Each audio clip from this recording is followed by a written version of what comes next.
Hello mga ka-access, halika, samahan nyo kami ni Sis Lily dito sa Hotel Chocolate habang hinihintay namin si Sis Ja.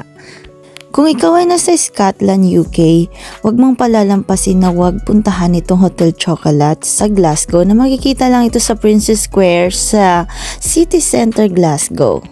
Maraming masasarap na chocolates guys dito na binebenta at iba't ibang design at meron din silang mga iba't ibang klase ng chocolates sa iba't ibang okasyon, kaya tamang-tama pang regalo o pasalubong.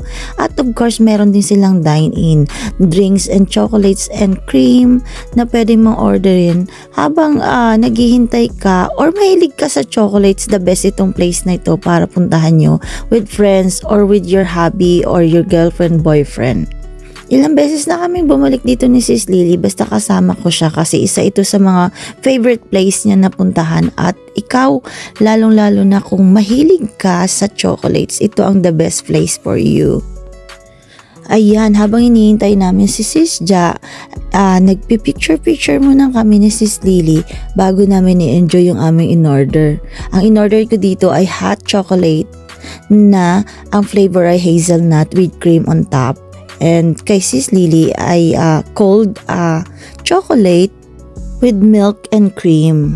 Isa ito sa banding namin ngayong gabi. Kaya tara guys, samahan nyo kami enjoy ang pagkain ng aming chocolate drinks. At sa lahat ng chocolate lover there, ito ay napakasarap na pagkain dito sa Glasgow kung mahilig ka sa chocolates, dahil hindi siya sobrang tamis at alam mong purong-purong chocolates talaga ang kinakain mo, hindi puro sugar or hindi lang mga sugar. So ayan, let's enjoy guys, sobrang sarap, best memories na rin to keep. Thank you guys for watching and see you soon again to my next vlog. God bless us. Spread love, not hate. Bye-bye. Mwah. Hope you follow and share and like and comment down below.